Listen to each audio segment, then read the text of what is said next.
The CBS Radio Mystery Theater presents...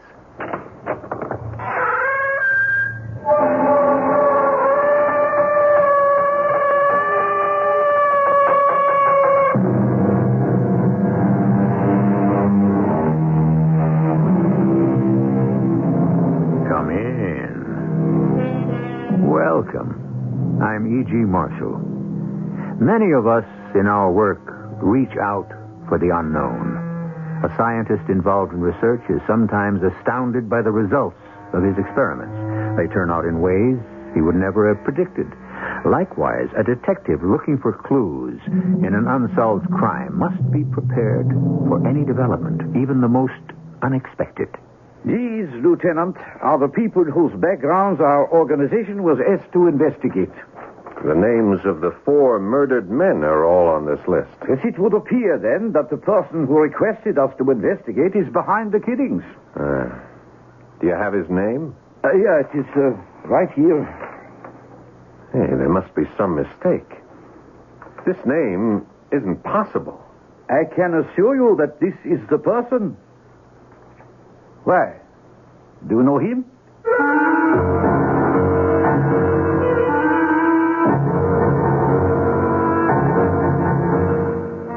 Our mystery drama, Delusion of Reprieve, was written especially for Mystery Theater by Percy Granger and stars Paul Hecht. I'll be back shortly with Act One.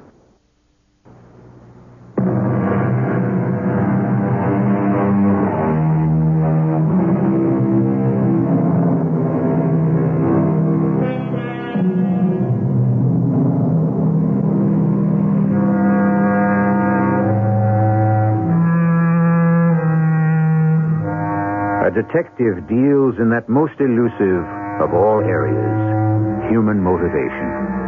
How easy it can be to conceal the desires that motivate us, to tell a lie, to cover up our true thoughts and feelings, to hide, in fact, who we really are, and how difficult that can make the detective's job of ferreting out criminals. We're in the locker room of a police station in a suburb of a large industrial city. Hey, good morning, Lieutenant Bernstein. Welcome back. Oh, Peter, thank you. How is your father now? Well, the operation was a success, but his heart is still weak. You look pretty tired. Yeah, I was at his bedside the whole time. The doctor said it was only my being there that kept Dad's morale up. Oh, wasn't your mother there? No, she's been dead for many years, Peter. She died before we left Europe during the war. Oh, I'm sorry. Yeah. Well, how have you been? Oh, my arthritis keeps getting worse. Makes it harder all the time to tend to my custodial duties around the station house. Haven't you ever thought about retiring? Oh, what good would that do? Now I've got my arthritis and my job. If I retired, I'd just have my arthritis. Yeah, that's true.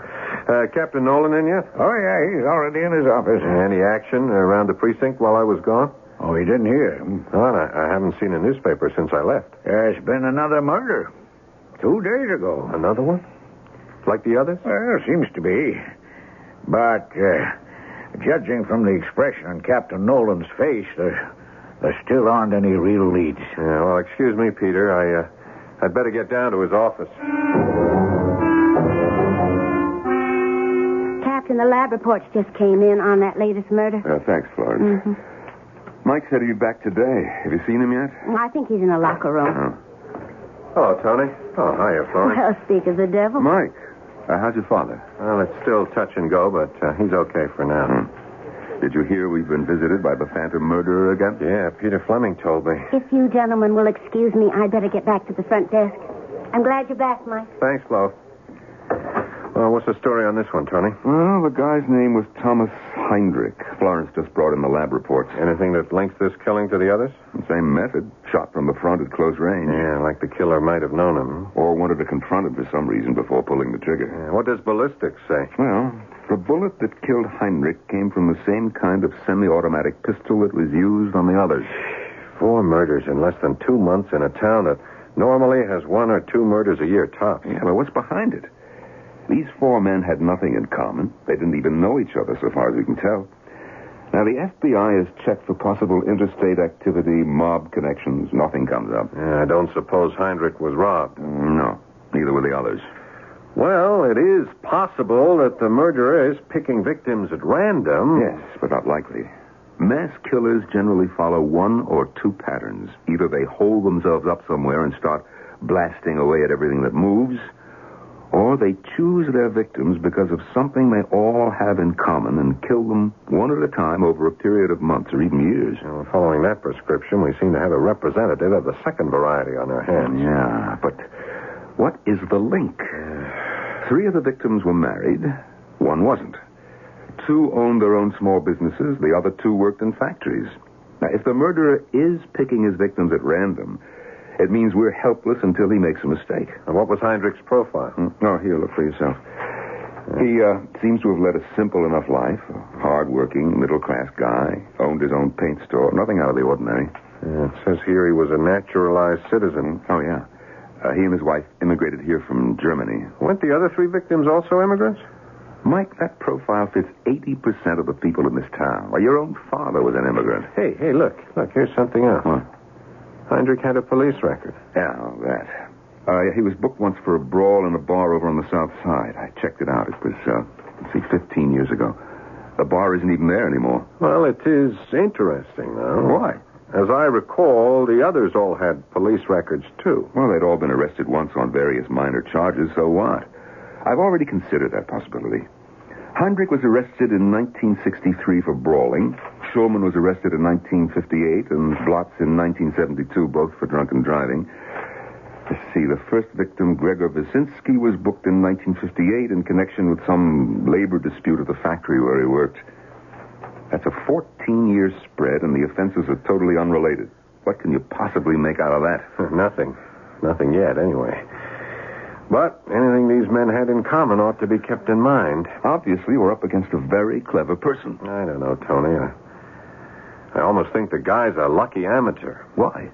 He hasn't left a single clue, and there's yet to be a single witness. We're looking for patterns, right? Well, we'll look at this one. The first murder was 2 months ago. Then for 4 weeks, nothing. Then the second murder. And this time, in less than 2 weeks, the third, and a week later, the fourth. It's almost as if he were gathering courage. But what is it this guy's after? What's driving him to kill? He doesn't like immigrants from Central Europe? Oh, terrific. There are 40,000 of them in this town. Is he planning to kill them all? Yeah. Have you interrogated Heinrich's widow yet? No. Get your hat. That's where we're going now.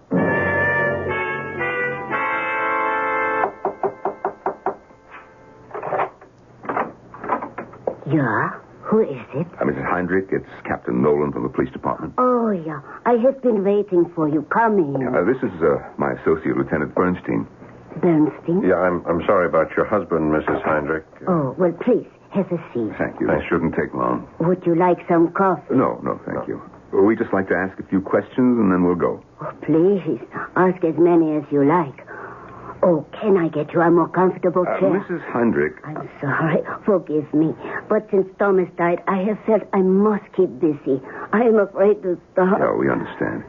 Now, first of all, is there anyone you can think of who, might have had a reason to kill your husband? That is a question I have asked myself 100 times.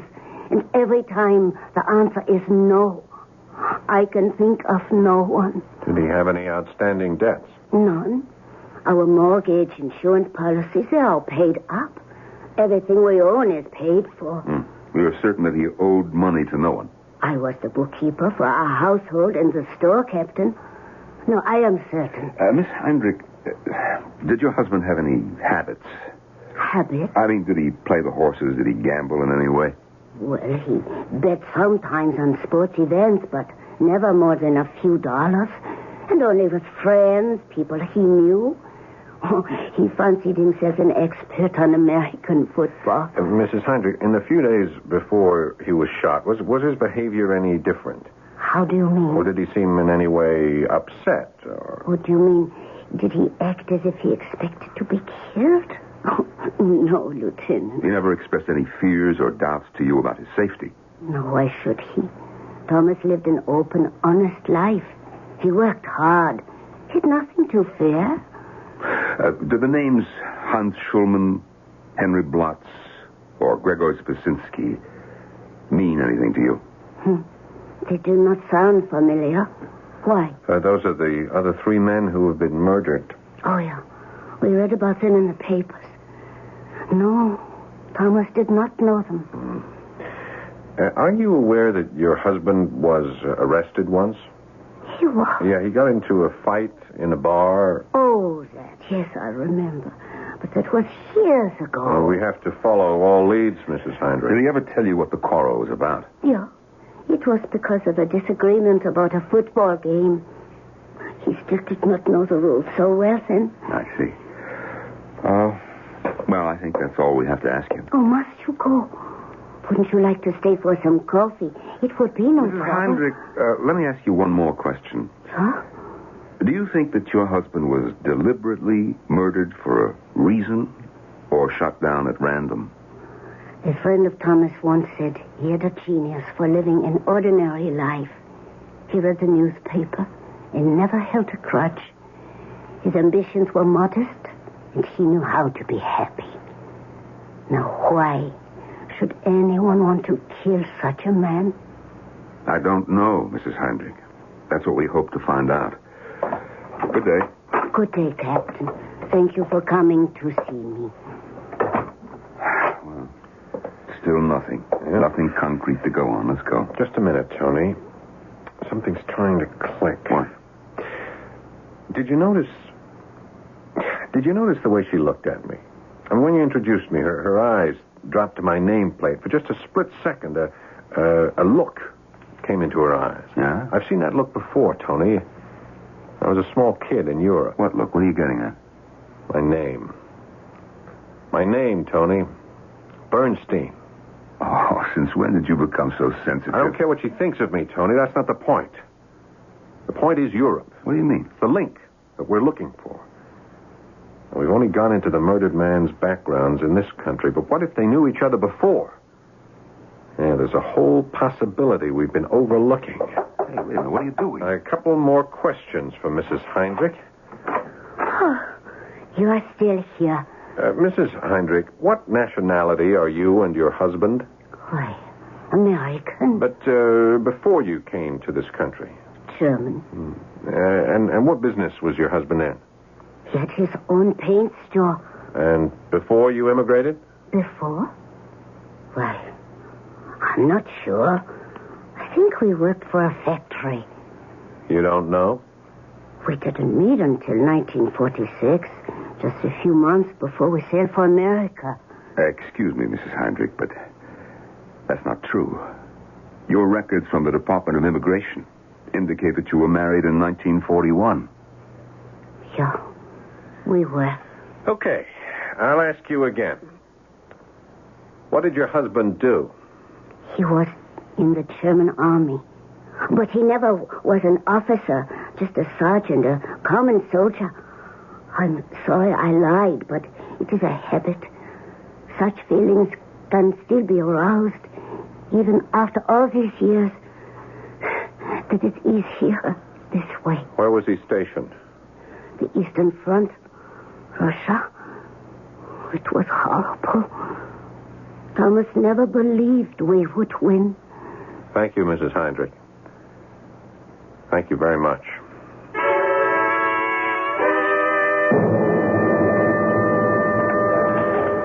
Florence couldn't leave the front desk, Lieutenant. She asked me to bring you the files on those 4 murdered men. Oh, thanks, Peter. Peter, would you stop by my office tomorrow morning before work? I've got to speak to you about something. Oh, certainly, Captain. Thanks. Mike, I've got those files memorized, and I can tell you right now that you're not going to find anything that matches. Heinrich and Schulman were German, okay? Blotz was Romanian, and Basinski was Czechoslovakian. And look, they immigrated as early as 1946 and as late as 1962. But all after the war. I think it's a lead worth following up, Tony. I'd like to contact Interpol headquarters in Paris and see if they can come up with more information on these men. Go ahead, but don't hold your breath. If these 4 had anything in their past they didn't want known, they'd probably change their names long before they left Europe. A lot of people did that. I know, but If my hunch is correct, these men didn't. And that's why they're dead.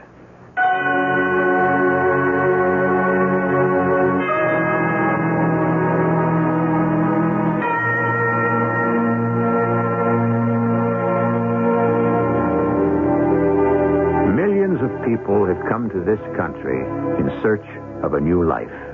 Most have found it, and in the process have left their old lives behind forever. Now today, we're hearing a great deal of talk about people who would like to go back and rediscover their roots.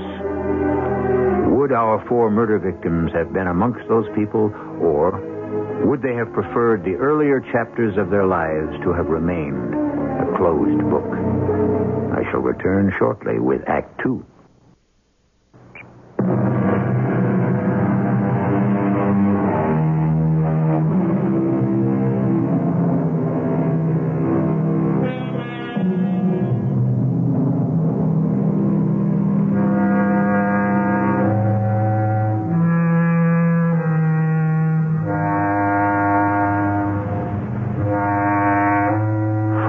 Unsolved murders. 4 men who apparently did not know each other, who apparently had nothing in common except the manner in which they died, all killed by bullets from the same gun. But was there another link between them, a link somewhere in their pasts? And more importantly, will such a link, if it exists, lead the police to the murderer before he strikes again? Oh, Mike. Oh, hi, Florence. There's a rather large envelope here that's got your name on it. Oh, thanks. Hey, it's from Interpol. Gee, that was quick. I only made the request 4 days ago. What all's in there? Oh, 4 complete dossiers on the 4 men who were murdered. And every one of them contains photostated copies of old records. Hey, I think I found what I'm looking for, Florence. Is the captain back from lunch yet? He's in his office. Tony, we've got our answer from Interpol. Already? And I think I found the connection we've been looking for. It seems Maria Heinrich didn't quite tell us the whole truth. Her husband was in uniform, all right, but not in the regular German army. He was a member of the Schutzstaffel. What's that? Hitler's elite guard, otherwise known as the SS. But more than that, he was in a branch of the SS known as the Death's Head Battalion. Or didn't they have something to do with the concentration camps? Yeah, they ran them. Ah, so that's what Thomas Heinrich, the genius at ordinary living, had in his past. What about the others? That's it. That's the link. It's the same story on every one of them. It's all here in these dossiers. All were in the SS, and all were guards at concentration camps. And 30 years later, someone's caught up with them. Well, that's the way it looks. Well, it could be just a coincidence. Or it could be the first real lead we've had. All right, let's go with this assumption for just a moment. Right away, it raises questions. How so? Well, look here. In the first place, no 2 of the dead men served in the same camp. Heinrich was at Treblinka in Poland. Blatz was at Dumanovka in Romania. Wyszynski was at Dachau. And Schulman was stationed at a labor camp in France. Yeah, but people were transferred from one camp to another. Yeah, but 4 times? Yeah, very few would have survived that long. So, it's unlikely the murderer would have known his 4 victims personally. And he could be working for a larger organization. Perhaps. But that brings up another problem. All the Nazi hunting outfits we know about only go after high-ranking fugitives, the men who were behind the whole machine. Heinrich and the rest, they were all common soldiers. According to these dossiers, none of them attained any rank higher than sergeant. But there would almost have to be an organization behind this, Tony. I mean, how else could you get this kind of information on people? Look at the resources you need, the hours of research, the amount of traveling, the credentials to gain access to confiscated Nazi files. No one person could do all that by himself. So, either we've stumbled onto a new organization whose very existence hasn't even been known until now, or one of the older groups is broadening its sights. There's a big difference between hunting down a handful of top Nazis and going wholesale after the hundreds of rank and file. Yeah, well, they were all part of it, weren't they? Yeah, I suppose they were. Well, even if we are on the right track, none of this helps us answer the question, where do we go from here? Who do we protect? No one's going to admit that he was a member of the SS, and asking Interpol to research the background of every person who's immigrated here since the war is hopeless. Yeah, 30 years later. And now the hunters are the hunted. Mike, how do you feel about this? What? Well, what do you mean? Well, you do agree, don't you, that these killings have to be stopped? Tony, what are you trying to say? Mike, I know you lost your mother and most of your family in those camps. Yet you feel that you can't pursue this case in good conscience. I'm a police officer, Tony. That's my job.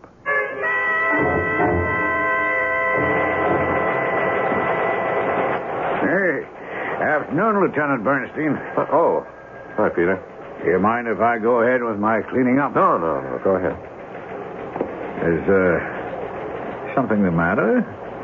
You're usually gone by now. Looks like we've come onto our first real lead on those murders. Well, isn't that good? Well, if our assumption is correct, there's a part of me that isn't sorry those men are dead. Does it surprise you to have such feelings? I was brought up to respect the law, Peter. Religious and secular. And now you're afraid, huh? Afraid? Well, inside the man you've been taught to believe you are, there lingers the shadow of a primitive ancestor. Yeah. The one who said an eye for an eye. Well, there are always two possibilities to everything, aren't there? Maybe. But I don't see how it helps. Well, the lead you've discovered, either it's correct or it's incorrect, right? Right. Now, if it's incorrect, you've nothing to worry about. And if it's correct? You have no way of knowing that for certain until you caught your criminal, right? Right. So why worry about it now? You know, Peter, I had a great-grandfather who reasoned the way you do. Well, you see, it helped him to live to be a great-grandfather. He died in a concentration camp. His reasoning did him no good there. How do you know? The mind is a wonderful thing. It can lift us out of the heaviest chains. Of course, the mind can also be unbelievably stupid and decide quite arbitrarily that a person is unfit to work because of his age. What? Oh, that talk I had with Captain Nolan this morning. Apparently, there's a new law that makes it mandatory for certain state employees to retire at 65. Oh, gee, I'm sorry to hear Well, that. I told the captain the law didn't apply to me. I'm not 65. I said I'm 73. You know, the silliest thing is, if you applied that law to the judge who upheld it, he'd have to retire, too. Yeah. Well, there must be other things you could do, Peter. You're obviously an educated man. Oh, in my native Holland, I was a doctor of jurisprudence. But when I came to this country, I was too old and too lazy to set about learning a whole new legal code. Yeah. Well, this job means a lot to you, doesn't it? When you leave here at night, you go home, don't you? But I have no home to go to. Just a hotel room I rent for the month. Hey, I never knew that, Peter. Oh, it's not so bad. See, I've come to consider the police station like a home. The various rooms are like parts of a house, and you and the others, well, you're just like my family. You don't have any family of your own? No, they're back in the old country. Well, don't you keep in touch with them? If you'll excuse me, Lieutenant, I'd better get on with my work. Yeah, look, I'm sorry, Peter. I didn't mean to pry. Oh, that's all right. Yes, it's late. I should be getting... I should be going, too. Good night, Peter.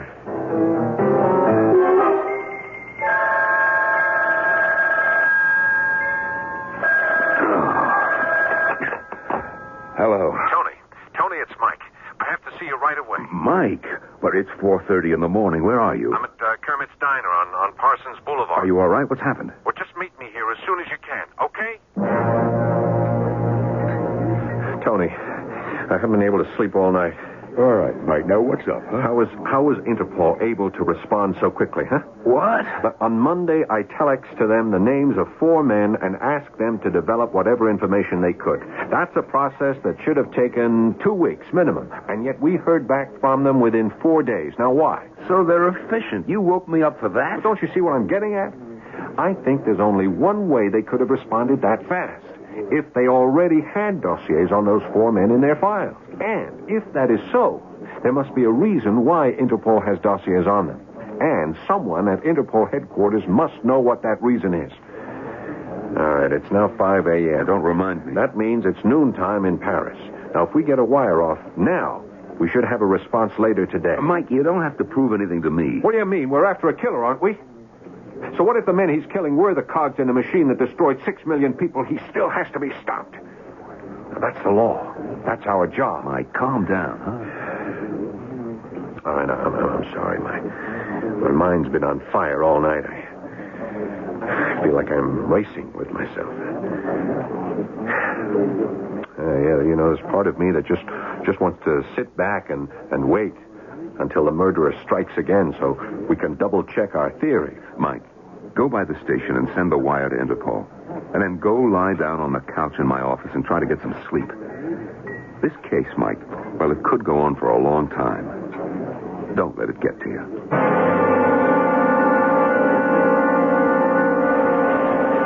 Anything yet, Forrest? Oh, relax, Mike. Look, it could be hours before you get a response from Paris. I'll wait. What time did you send the wire? 6 a.m.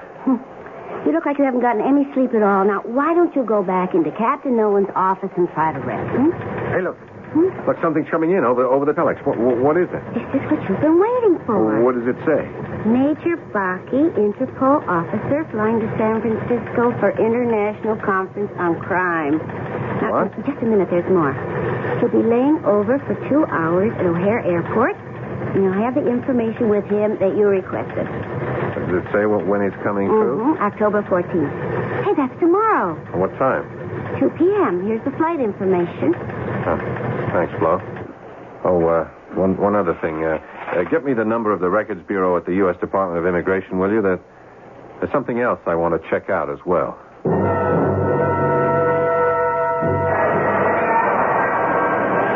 Lieutenant Bernstein? Yes, Major Baki. How do you do?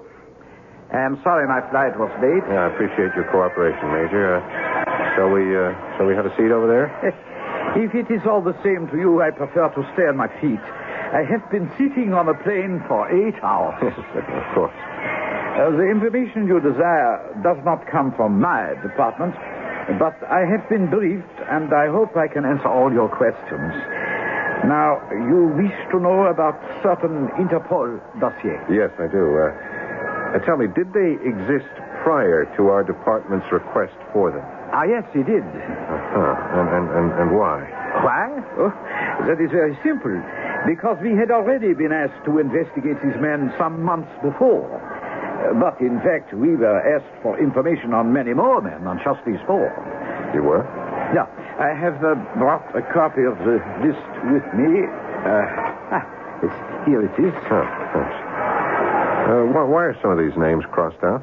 Those are the persons we could not trace, for whom no records could be found. In the war, Lieutenant, many things were lost. Yeah. Why do some of these names have another name beside them? Some of these people changed not only their country, but their identity. And how were you able to trace them? So their fingerprints. The original request was accompanied by certain information on the persons, including their fingerprints. Yeah, of course. That's why only people who'd been arrested have been killed. Pardon? The person who requested these investigations, do you have his name? I should have the order here somewhere. Did you say these men are being killed? 4 of them are now dead. So the others, they are in danger too. Possibly. I see. And you think that the person who made the request... here's the order. Why, this is most strange. What? The person who asked for the investigations, he's from your own police department. What's his name? Nolan. Captain Tony Nolan.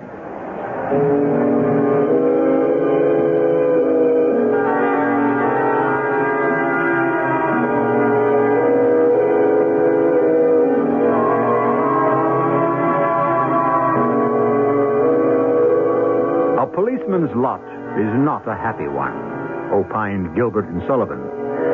That is surely true for Lieutenant Mike Bernstein at this moment. The long and winding search for a murderer has taken him across 8,000 miles of continent and ocean, back through 30 years in time, and led him right into the office of the man with whom he works. I shall return in a moment with our final act.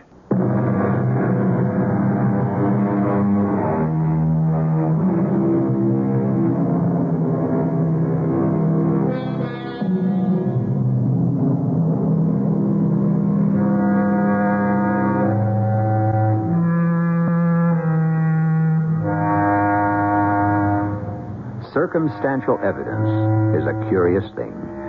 It can point overwhelmingly to a certain conclusion, yet, by definition, circumstantial evidence is always incomplete. It offers no smoking gun. And mystery fans know that many a story turns on the old adage, things are often not as they seem. The only problem is, just as often, things are exactly as they seem. So, which is it to be in our story? Well, that would seem to turn on what Lieutenant Bernstein decides to do next. But unfortunately, we won't find out just yet what that is. For when he returns to the police station, another shock awaits him. Mike? Hi, Florence. Is the captain in? He's waiting for you. Thanks. Well, was your trip to the airport successful? Yeah, I missed the rush hour traffic. Oh? The fellow from Interpol wasn't any help, huh? They gave me some information that's wrong. That has to be wrong. Well, I hope you don't mind the drive, because you're going back out to the airport in the morning. Oh, no. What for? You remember that officers' exchange program you applied for several months ago? Well, it's come through. Exchange program? You're going to New York City for 6 months. Nat, I'm in the middle of a case. I can't go now. Whose idea was this? Yours. No, Florence. No, this timing is just a little too neat. It's too convenient. Mike, it's an honor to be selected for this program. Someone must have pulled some strings. Well, I'm just the desk sergeant on the day shift. Was it Tony, Florence? What? Was it Captain Nolan? I mean, is he behind this? Oh, Mike, no matter how it came about, you know you deserve it. Is he? Well, just between us, Mike, I think the captain did make a few calls on your behalf. He knows how much you wanted it. I'll bet. Thanks, Flo. Oh, Mike, wait a minute. Something came for you while you were out. Oh, what? A wire from the Department of Immigration. Oh, thanks. Well, aren't you going to open it? Later. I have a couple of things to discuss with the captain first. Tony? Oh, Mike, how is your... Why am I being sent to New York? What? Florence says I'm going to New York tomorrow. Oh, yeah, congratulations. It's that exchange program you applied for. Yeah, I know what it is, Tony. What I want to know is why now? Well, you've been on the waiting list for months. Why are you trying to get rid of me? What? Florence says you made some calls. Now, is that right? Well, yes. Why? Why, Tony? Okay, Mike, I'm sorry. Maybe I'm wrong, but I had to use my best judgment. What are you talking about? Have you looked at yourself in the mirror today? Don't change the subject. I'm not. Mike, you are a mess. You're unshaven. You look like you haven't slept. I haven't. All right, then. That's my point. Your wife called me today to find out if I knew what was happening to you. Well, what did you tell her? This case is putting too much stress on you. That's not true. Isn't it? Ever since we discovered the truth about those murder victims, you've been half crazy. Tony, am I doing my job or not? Mike, you are trying too hard, and sooner or later it's going to catch up with you. I am a police officer. I am trained, and I am in control of myself. You also lost your entire family, except for your father, in the concentration camps. Oh, Mike, I'm sorry, but I really don't want to watch you going through this. Your orders are being completed for the exchange program. You and Betty will leave as soon as all the arrangements are settled. Now, what about your meeting with Major Baca? Did you find him? Yeah. Well, what were you able to learn? Nothing.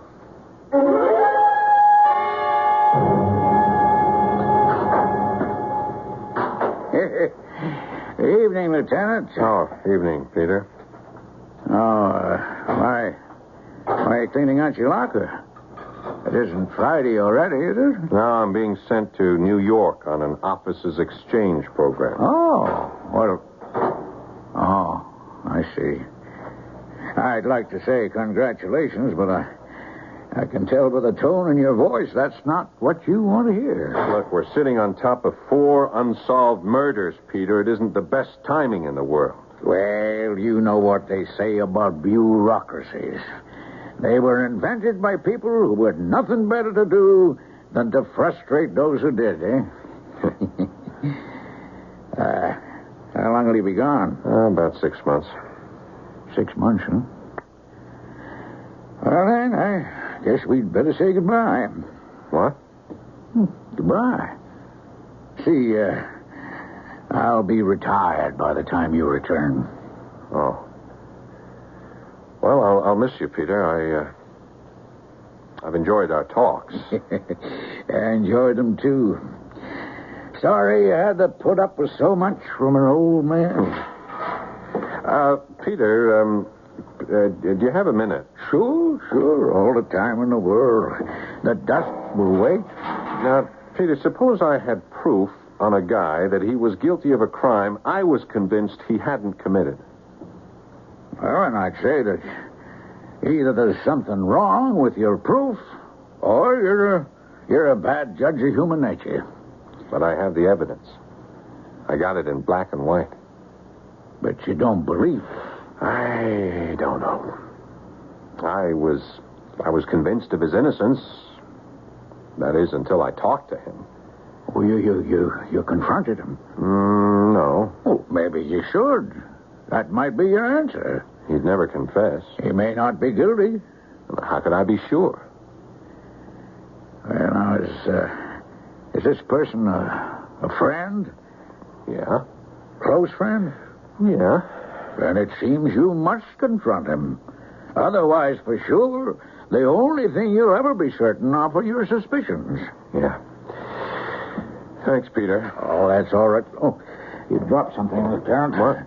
Oh, yeah. Oh, that telegram Florence handed me. I'd almost forgotten about it. What is it? More bad news? I'm afraid so. It's a wire that confirms something I'd almost forgotten about. You're right, Peter. A direct confrontation is going to be the only way to deal with this. Oh, Mike, I'm glad I caught you before you left. Are you? Now, look, you're going to be gone for 6 months. We aren't going to see each other. And I don't want you leaving under a cloud. Who says I'm under a cloud? Perhaps I ought to go clean up some... No, Peter. No, I want you to stay. I'll need a witness. A witness for what? Why are you getting rid of me, Tony? What? What's the real reason? Well, I've explained... No, Tony, I don't think you have. What are you getting at? You want me out of the way because I'm getting too close to the truth. Which is? Which is that you killed Heinrich and the others. What? Major Baki gave me the whole story. Now, you sent a list of names to Interpol and asked for investigations into their pasts. The 4 slain men all appear on that list. I sent a list. Well, this is crazy. Is it? Now, here are some photostats the Major left with me. And there's the list, and there's a copy of the order with your name on it. Mike, I swear to you I don't know anything about this. That's not a very viable defense. I didn't even know those men. Why would I want to kill them? Yeah, that's what a jury is going to want to know, Tony. I'm arresting you for the murders of Thomas Heinrich, Hans Schulman, Henry Blotz, and Gregor Zbazinski. Mike, come off. I've had my eye on you for a long time, Tony. Why? You got a gun collection at home, don't you? You know I do. You've seen it. And in that collection, you got a semi-automatic like the one used in the killings. No, I don't. A Croydon Spitz 38. You weren't very smart to use it, Tony. There's not many of those around anymore. What are you talking about? You thought you could get me off your back, didn't you? Well, I got an airtight case that's going to send you to the chair for the murders of 4 men. Lieutenant, you're making a mistake. I don't think so, Peter. I know exactly what I'm doing. Captain Nolan didn't kill those men. I did. I know. I know you did, Peter. You killed those men, Peter? Yes, Captain. How did you know, Lieutenant? Well, you told me yourself. You said if I was certain my friend was innocent, then there must be something wrong with my evidence. If Tony didn't send that list to Interpol, then it had to be someone with access to Tony's identity, his badge number, and the police department telex code. Let me take a look at that list. They're all from our files. I first began to suspect Peter yesterday when he was reluctant to talk about his family. I called the Records Bureau of the Immigration Department in Washington. This telegram here is their response. What does it say? It says they have no record of a Peter Fleming who immigrated from Holland. What's your real name? Obradovich. Piotr Obradovich. I'm from Poland. And your family? My family? Lost in the camps during the war. My wife, my 4 children, my mother and father. Even my brothers. And you were the only survivor? Yes. But, Peter, the men you killed weren't responsible. They were from the very lowest echelons of the SS. The camps couldn't have been run without them, could they, Captain? Every person is responsible for his actions. Taking orders can be as much a crime as giving them. Mike, what was all this nonsense about my owning a gun like the murder weapon? I knew Peter would never just confess. But I didn't think he'd be able to stand by in silence while an innocent person was accused of his crime. I was right, Peter. Your sense of justice did run deeper than your thirst for revenge. The 4 men I killed lived for 30 years under the delusion that they had escaped all culpability for their crimes. And I disabused them of their delusions of reprieve. I have no right to expect to escape the same fate myself.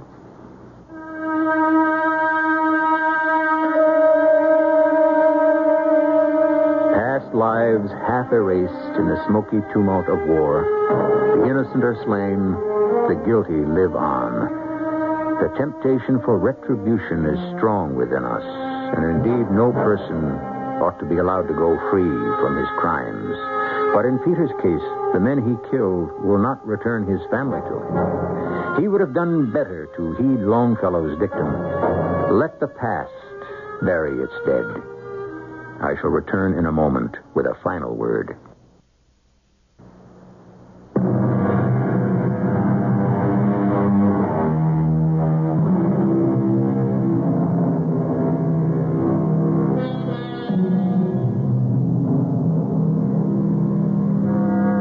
Many of us live more than one life during our time on Earth. Conversions can change the man into a beast, and the beast into a man. But we are wrong to lay the praise or blame at the doorstep of circumstance. For each of us carries within himself the whole range of possibilities of the race.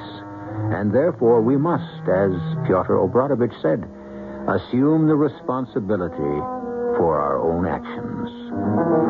Our cast included Paul Hecht, Norman Rose, Evie Juster, and Ian Martin. The entire production was under the direction of Himan Brown. This is E.G. Marshall inviting you to return to our Mystery Theater for another adventure in the macabre. Until next time, pleasant dreams.